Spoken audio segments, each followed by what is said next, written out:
Welcome back to our channel guys. आज के इस लेक्चर में हम जानेंगे कि कैसे हम एक स्क्वायर रूट या एक स्क्वायर पैटर्न कैसे डिफाइन कर सकते हैं, कैसे एक आस्की पैटर्न को आज हम प्रिंट कर सकते हैं, वो चीज़ सीखेंगे। तो चलिए इस लेक्चर को यहाँ पर स्टार्ट करते हैं। जैसा कि आप सभी जानते हैं कि पैटर्न प्रोग्रामिंग में हम दो काम करते हैं, एक तो फॉर लूप लगाना, सेकंड ये जो डायग्राम हमारे सामने आपके लिए हमने यहाँ पर प्रिपेयर किया है, इस डायग्राम को हम आउटसाइड ओपन कर लेंगे ताकि जब हम यहाँ पर ऊपर पाइथन की फाइल में कोडिंग करेंगे तो आपको यहाँ पर डायग्राम में ध्यान से देखना है और समझना है कि कौन सी रो और कौन से कॉलम को प्रिंट करने के लिए अभी फिलहाल में हमने कौन सी कंडीशन का यूज़ किया है।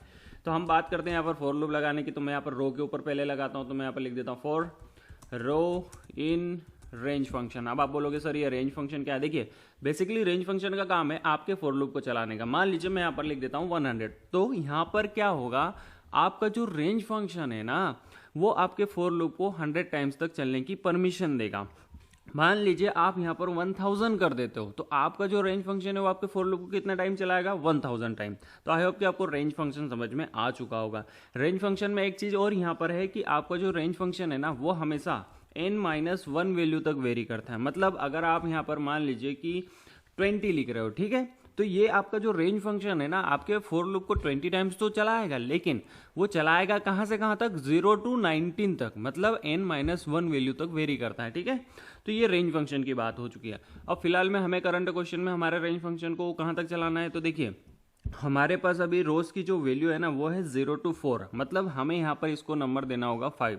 तो ये क्या करेगा, 5 में से 1 को माइनस करके 4 तक हमारे फॉर लूप को चलाएगा। तो अभी फिलहाल में हमारे करंट क्वेश्चन का तो काम यहाँ पर हो जाएगा। ठीक है, सेम काम कर लेते हैं कॉलम के लिए। तो मैं यहाँ पर लिख देता हूँ for column in again range function, then इसको वैल्यू देनी होगी। तो अगेन हमारे पास कॉलम की वैल्यू भी है, क्योंकि हम यहाँ पर एक स्क्वायर पैटर्न देख रहे हैं तो सेम ही होगी।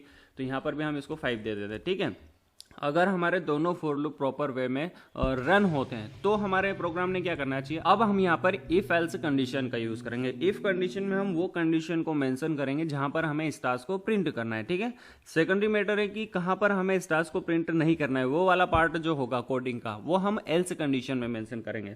तो इफ कंडीशन में हम क्या लिख सकते हैं, मान लीजिए देखिए अगर आप डायग्राम को ध्यान से देखोगे तो हमें रो 0, रो 1, रो 2, रो 3, रो 4 और रो 5 पर, पांचों रो पर यहाँ पर हमें स्टार्स को प्रिंट करना है। तो मैं यहाँ पर एक ही कंडीशन में उन सभी को एक साथ मेंशन करता हूँ, रो इक्वल टू 0 और ऑपरेटर के साथ रो इक्वल टू 1 और ऑपरेटर के साथ रो इक्वल टू 2, देन और operator, then row equal to 3 और operator row equal to 4, then और ऑपरेटर के साथ रो इक्वल टू 5। ठीक है, लेकिन इस कंडीशन के साथ आपका प्रोग्राम क्या करेगा, देखिए यहाँ पर रो 0 to 5 लिखा है। ठीक है, 5 नहीं लिखना है, हमें 4 तक ही जाना है ना फिलहाल में।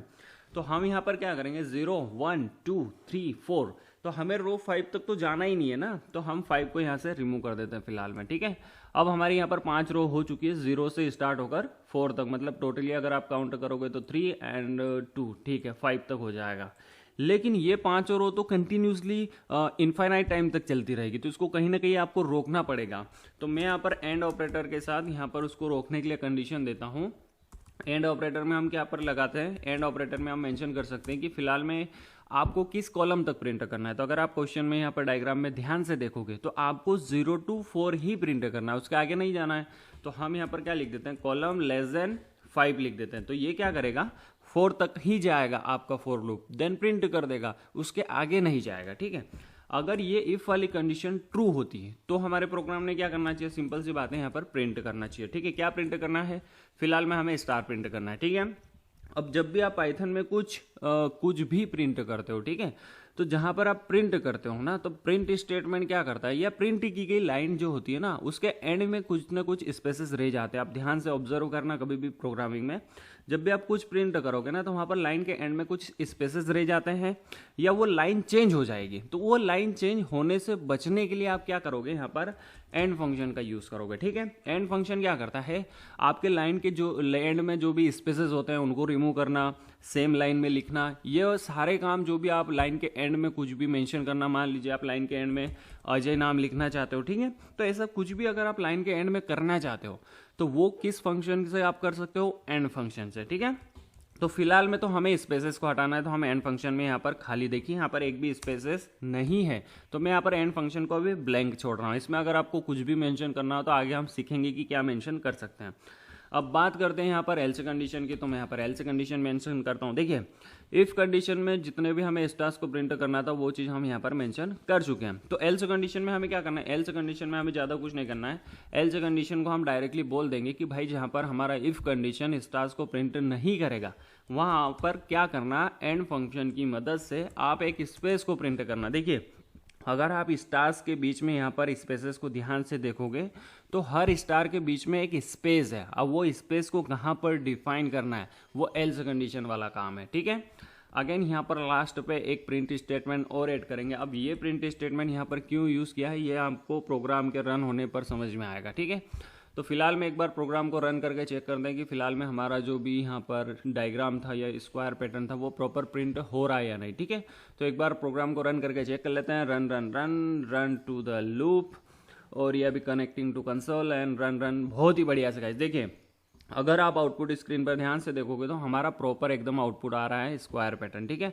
अब इसको थोड़ा मॉडिफाई करते हैं और बहुत ही अच्छे से ये व्यू हो या बहुत ही अच्छे से हमारे यूज़र को शो होना चाहिए, इसके लिए थोड़ी मेहनत करते हैं, ठीक है। तो हम पहला काम यहाँ पर क्या करते हैं, जो स्टार्स के बीच में अभी स्पेसेस नहीं आ रहे थे ना उन स्पेसेस को थोड़ा डिफाइन करते हैं। तो मैं यहाँ पर एंड फंक्शन में एक स्पेस ऐड करता हूँ, देन यहाँ पर भी एक स्पेस ऐड करता हूँ, ठीक है। देन अगेन रन करता हूँ। अब हमारा प्रोग्राम थोड़ा अच्छा दिखेगा, हमारा आउटपुट थोड़ा विजिबल होगा, ठीक है। देखिए बहुत ही बढ़िया से हमारा एक स्क्वायर पैटर्न आ चुका है। अब इसमें और थोड़ा अगर आपको मॉडिफाई करना है तो आप क्या कर सकते हो, चलिए और चीज़ें सीखते हैं। देखिए यहाँ पर हमने रो 0 to 4 तक मेंशन किए, ठीक है। तो हम यहाँ पर क्या कर सकते हैं, डायरेक्टली भी एक लाइन लिख सकते हैं इसको रिमूव करके। डायरेक्टली अगर मैं यहाँ पर लिख दूँ रो <5 तो इससे भी हमारा सेम ही आउटपुट आएगा। तो जो इतना बड़ा आपको यहाँ पर कोड लिखना पड़ रहा था ना उससे आप बच सकते हो। इसको रन करके एक बार चेक कर लेते हैं। Run run run run to the loop, और यहाँ पर बहुत ही बढ़िया से गाइस देखिए same as it is output आ रहा था जो अभी जस्ट आ रहा था बहुत बड़ा कोड लिखकर। वही अगर आप छोटा सा कोड लिखकर भी मेंशन करोगे तो सेम आउटपुट आ रहा है। मतलब आपका कोडिंग कितना यहाँ पर बच गया या अपना जो भी टाइम कंज्यूम हो रहा था लिखने में वो बहुत सारा यहाँ पर बच सकता है, ठीक है। ऐसी ट्रिक्स आपको फॉलो करनी चाहिए और सीखना चाहिए। अब बात करते हैं कि मान लीजिए अभी तो हम इस कोड को जब रन कर रहे हैं तो ये 5 रो और 5 कॉलम तक जा रहा है, ठीक है। अगर आप यहाँ पर काउंट करोगे तो 5 रो और 5 कॉलम है, ये हमने यहाँ पर इस कोड में फिक्स कर दिया। लेकिन कोडिंग हम किस लिए सीखते हैं, ताकि आप कभी भी किसी भी चीज़ को फिक्स ना कर सको। तो ये जो 5 नंबर है ना, ये 5 नंबर हमने हमारे प्रोग्राम में फिक्स कर दिया। अब हर यूज़र को सेम आउटपुट मिल रहा है, वो सेम यूज़र को 5 रो या 5 कॉलम तक ही स्टार्स मिल रहे हैं। मान लीजिए किसी को क्वेश्चन आया कि आपको एक स्क्वायर पैटर्न डिफाइन करना है या डिज़ाइन करना है, ठीक है। तो उसमें आपको 6 रो और 6 कॉलम चाहिए, तो ये प्रोग्राम तो वहाँ पर ब्रेक हो जाएगा क्योंकि 6 रो और 6 कॉलम तो है ही नहीं। तो हम यहाँ पर एक और ट्रिक लगा सकते हैं। हम क्या कर सकते हैं, जो नंबर हम यहाँ पर डायरेक्टली प्रोग्राम में मेंशन कर रहे हैं ये नंबर हम डायरेक्टली यहाँ पर प्रोग्राम में नहीं पुट करते, इसको यूज़र से इनपुट ले सकते हैं ना। तो मैं यहाँ पर क्या करता हूँ, एक n नाम का वेरिएबल बनाता हूँ और यूज़र से इनपुट लेता हूँ। और यूज़र से इनपुट में हम पूछ लेंगे उससे कि प्लीज़ इंटर रो नंबर या कॉलम नंबर, ठीक है। रो और दोनों पूछ लेते हैं, रो और कॉलम नंबर, ठीक है। इतना काफ़ी है।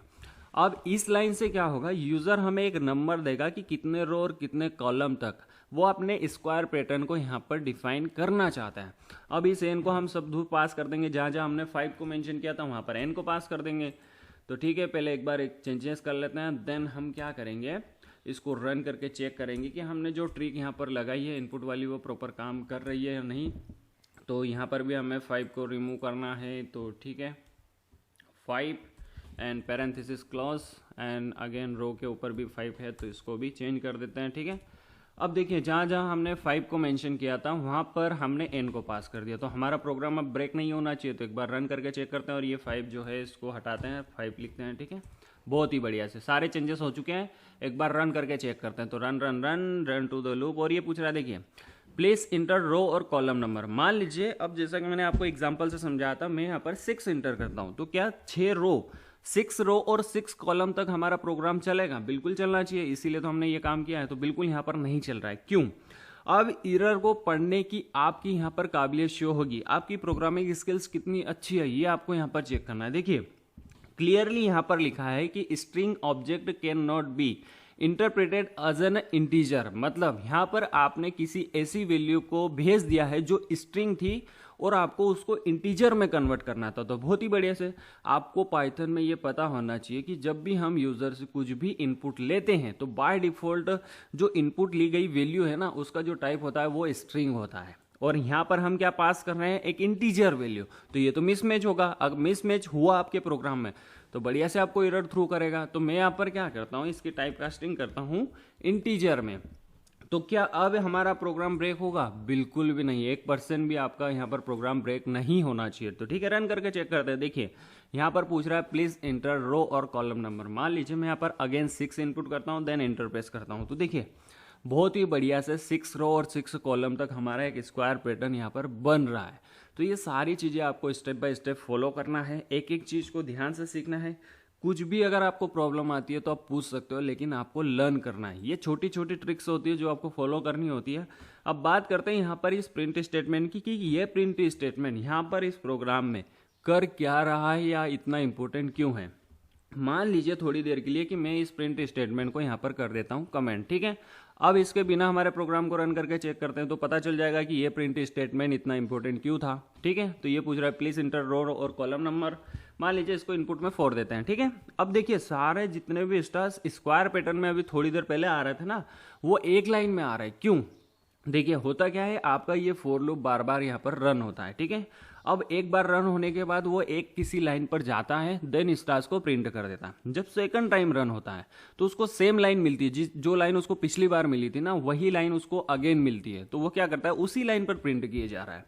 अब ये प्रिंट स्टेटमेंट अगर आपके प्रोग्राम में होता तो ये प्रिंट स्टेटमेंट क्या करता है, आपके फॉर लूप के एक बार रन होने के बाद सेकंड टाइम जब वो आता है तो उसको एक नई लाइन जनरेट करके देता है। जब भी आप प्रोग्रामिंग में प्रिंट स्टेटमेंट यूज करते हो तो आपने नोटिस किया होगा कि प्रिंट स्टेटमेंट हम जब भी लगाते हैं तो वो लाइन को चेंज कर देता है। सेम एज इट इज काम इस प्रोग्राम में भी प्रिंट स्टेटमेंट करता है। वो क्या करता है, आपके फॉर लूप को एक नई लाइन देता है ताकि आपके जो स्टार्स हो ना वो प्रॉपर वे में, और जो भी यहाँ पर आप कंडीशन मेंशन करते हो ना उस कंडीशन के साथ आपकी आउटपुट स्क्रीन पर प्रिंट हो। तो आई होप कि आपको ये प्रोग्राम समझ में आ चुका होगा। अब बात करते हैं हमारे यहाँ पर इस चैनल की। अगर आपने हमारे चैनल को अभी तक विजिट नहीं किया है तो काइंडली गाइस इस चैनल को एक बार विजिट कर लीजिए। यहाँ पर आपको पैटर्न प्रोग्रामिंग, पाइथन और पाइथन से रिलेटेड बहुत सारे प्रोजेक्ट मिल जाएंगे जिनसे आप अपने स्किल्स को काफ़ी हद तक इंप्रूव कर सकते हो। तो फिलहाल मैं इस लेक्चर में इतना ही। Thank you so much for watching and I will see you in next video guys.